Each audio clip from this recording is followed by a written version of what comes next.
workshop Green SME dan Sustainability Reporting oleh Bapak Ketua Kadin Kota Kediri, Bapak Dr. Andes Haji Solikin. Silakan Bapak. Dari Kementerian UMKM juga hadir pada hari ini, dari OJK, Audit, dari Pegadaian, ya, dan seluruh peserta yang pada hari ini hadir.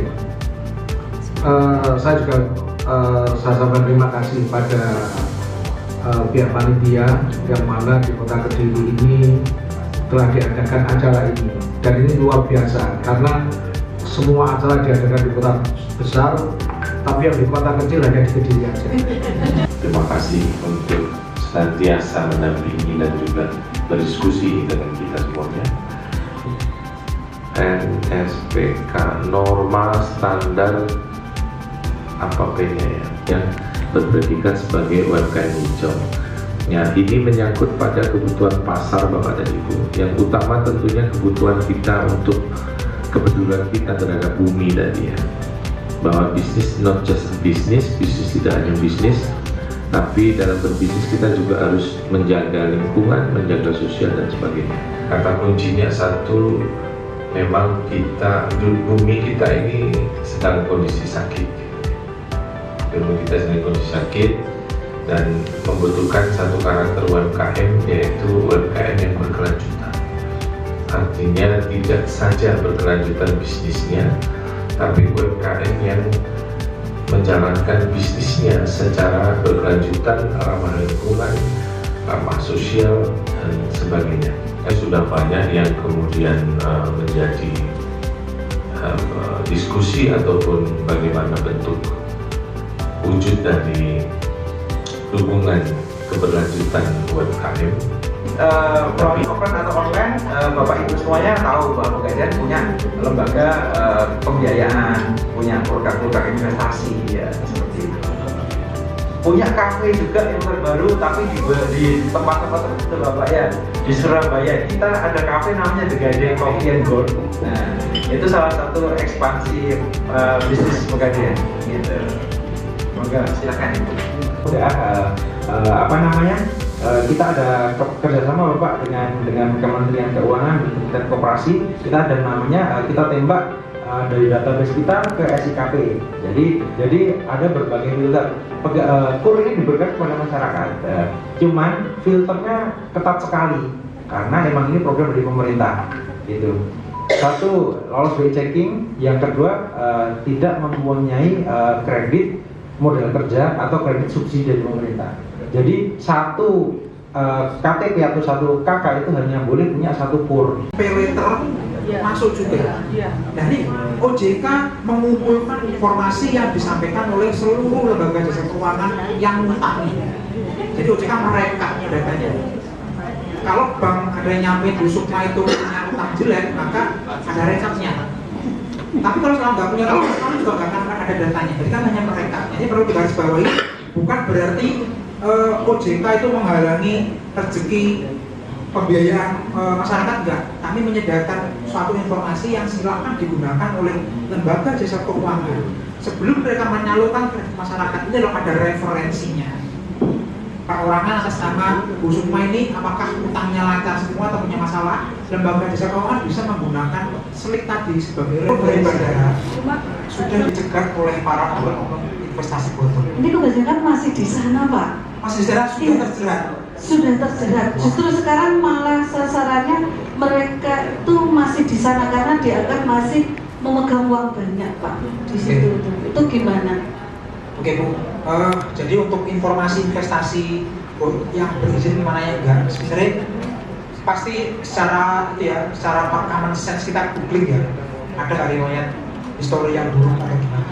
Yang kedua bisa melalui call centernya OJK. Bisa banyak nawarin tadi PT-nya apa, kita ketik di sini. Kalau nggak terdaftar maka hati-hati.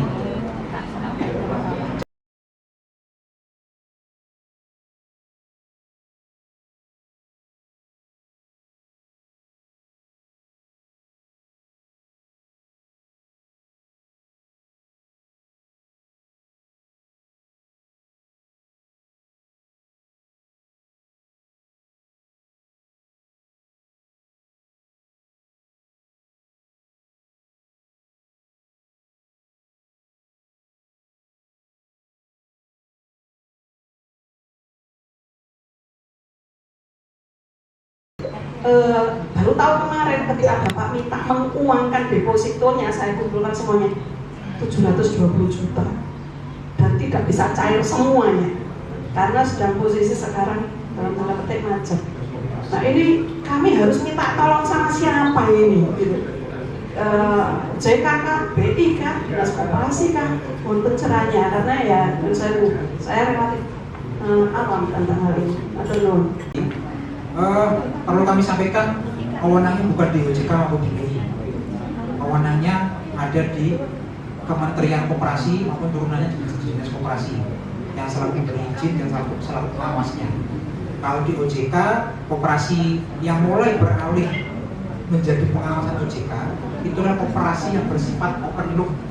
Open loop itu bahasa Inggris, bahasa Indonesianya adalah koperasi yang terbuka. Maksud terbuka adalah yang boleh nabung, yang boleh ngutang itu tidak hanya anggota. Masyarakat nggak kenal sebelumnya bisa nabung di situ, bisa ngutang, maka nggak bukan anggota ya, tapi bisa menikmati fasilitasnya. Maka koperasinya bersifat open loop, seakan-akan dia seperti bank. Nah itu menjadi objek pengawasan di OJK. Sedangkan yang Ibu sampaikan tadi, database pengawasan kami kebetulan tidak termasuk objek pengawasan kami. Terima, mungkin saya kurang memahami ya terhadap penjelasan dari Pak Wenas tadi bahwa begini, ada UMKM yang disuruh untuk mulai bertransformasi ke arah green, gitu ya, dimana kita harus menyelamatkan planet bumi ini, ya toh. Apakah selama ini UMKM dicap sebagai perusak, gitu kan? Circular economy itu tentang 3P tadi saya paham bahwa planet, people, dan profit. Seperti itu. Kemudian ada lembaga-lembaga keuangan yang memang disuruh untuk mempunyai program seperti ini. Kalau di Bappenas tadi yang seperti sudah Pak Jaya disampaikan bahwa di Bappenas sudah mengeluarkan buku putih terkait transformasi UMKM hijau. Buku putih ini diharapkan dapat menjadi panduan bagi berbagai kementerian atau lembaga untuk mengembangkan atau mendukung transformasi UMKM hijau. Kalau di Bappenas sendiri, berdasarkan buku putih tersebut, UMKM hijau itu adalah UMKM yang menerapkan prinsip-prinsip berkelanjutan dalam bisnis proses, dalam produknya, atau dalam model bisnisnya. Dari hal kecil saja, misalnya mengurangi penggunaan sumber daya fosil atau air atau energi, lalu kemudian ada pengelolaan. Siap bersinergi, karena selama ini pertanyaan yang ke kami rata-rata terkait dengan pembiayaan atau permodalan. Karena di BPS kan ada lembaga perlindungan konsumen tersendiri, kan harusnya masuk sana. Saya kasih tahu loh, kenapa kok nggak masuk sana? Kan sudah ada undang-undangnya. Kenapa tidak terlalu lama di sana? Nah ini mohon penjelasan supaya nanti yang ditangani oleh BPSK dan yang ditangani oleh OJK terkait dengan lembaga keuangan non bank yang banyak terjadi. Perlu adanya penyesuaian, itu merupakan yang wajar, yang wajar. Dan itu memang karena memang ada sesuatu yang belum diatur sebelumnya, sekarang kok muncul maka ditambahkan. Untuk spesifiknya apa-apa aja nanti bisa kita baca buku bersama ya. Ketika nanti ini dilaksanakan, dari indikator-indikatornya itu mulai dari keuangan, terus sumber daya manusianya, produksi, dan manajemennya itu gimana? BI sama OJK itu kan sebetulnya ada irisan besar Pak, karena tadi kita sama-sama di komite pengembangan ekonomi hijau ya, kalau salah saya lupa juga, keuangan hijau. Nah dengan Kemenkyu juga. Dan kenapa masing-masing punya taksonomi? Karena polusi areanya walaupun beririsan tidak sama persis. Masyarakat masih bisa mengklaim uangnya diganti oleh lembaga penjamin simpanan, dan itu nggak berlaku untuk koperasi. Berarti kita mengejarnya ke Dinas Koperasi ya, terkait eco-green-nya.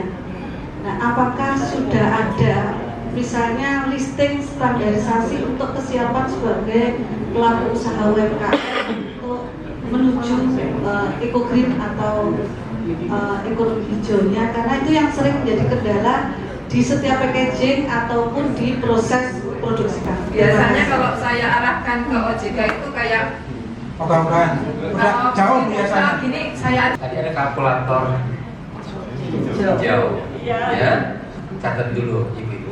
Harus beralih usaha dari yang awalnya misalkan waktu BPR-nya usaha kos-kosan bayar premi setiap bulan.